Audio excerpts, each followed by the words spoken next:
is an artist who, as you know, was born in India in 1954 but moved to England in the early 70s and really established his career in England. So we wouldn't categorize him as an Asian contemporary artist, but more so ever as a contemporary artist who happens to have Asian origins. He is really on the cusp of contemporary sculpture worldwide today, and as an artist who wasn't represented in the permanent collection, the commission process was a way to rectify that. These commissions are very specific as they really engage in site-specific work.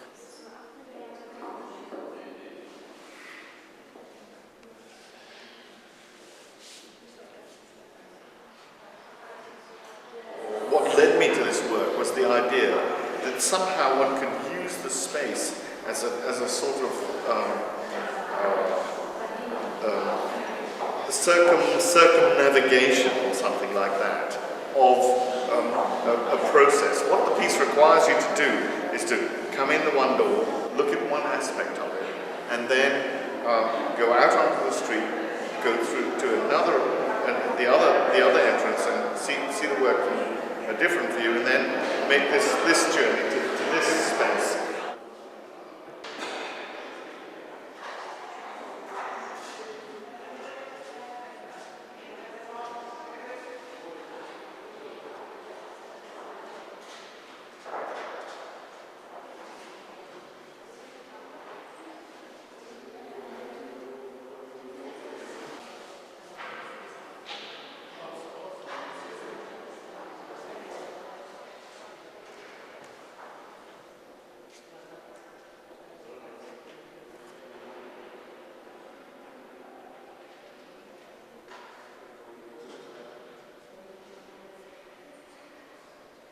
Now the first two are, of course, a big object that sits in a way rather laconically in the space. There's something a bit kind of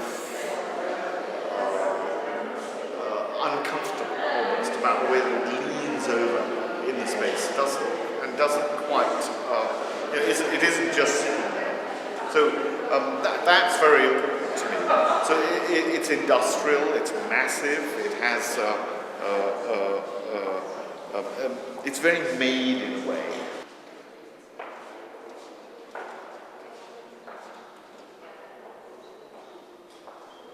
Then you come round to this view, which is, if you like, the complete opposite. It's dark, it's like a kind of, it's a picture, of course, first, and then it's like a kind of cave.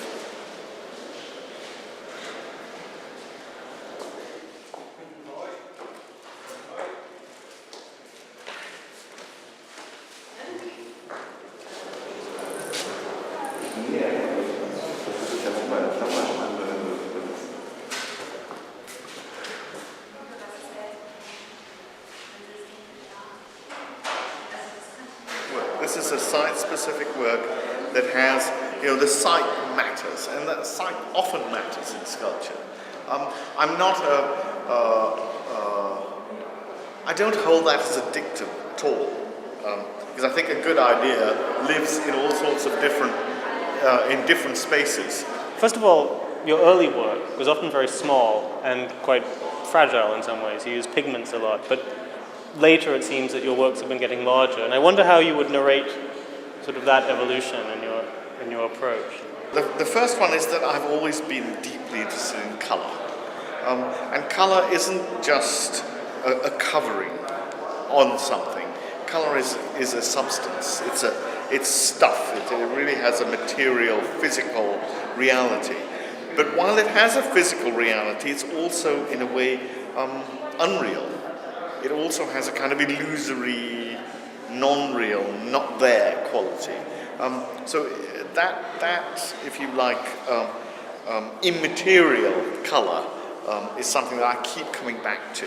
Now, scale, of course, is one of the tools of art. Scale is not just a matter of size. Scale is a matter of meaning. It's a very particular quantity. I'd say it is the poetic quantity.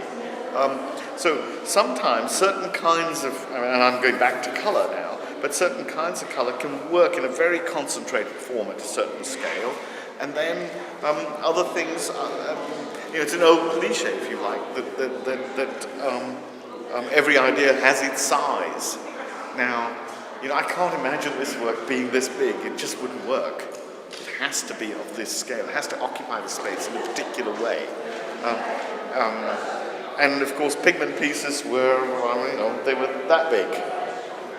There was no reason for them to be any bigger.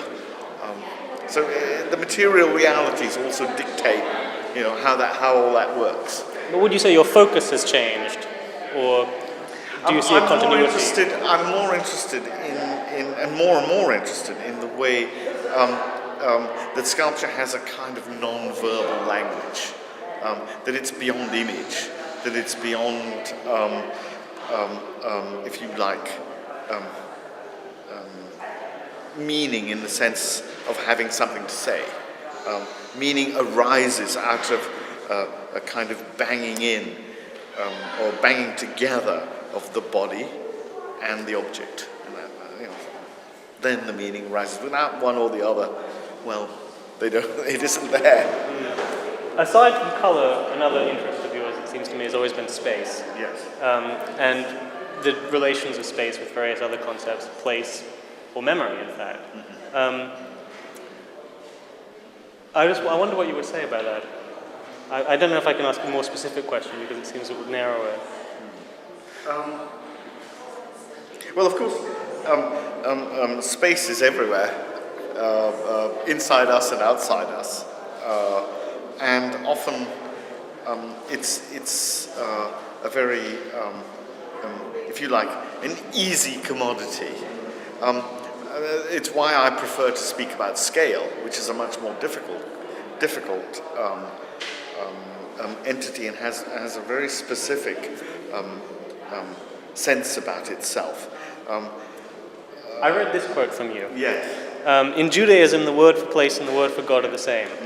Many of my works relate to this idea of a place or a non-place. And I guess, and this was obviously at your show at Reba in London. This is memory, and I wonder how you would fit that in. Yes. So scale is the problem, and the thing that art always needs is a specific place. It doesn't just happen anywhere. A good work normally nominates a place for itself.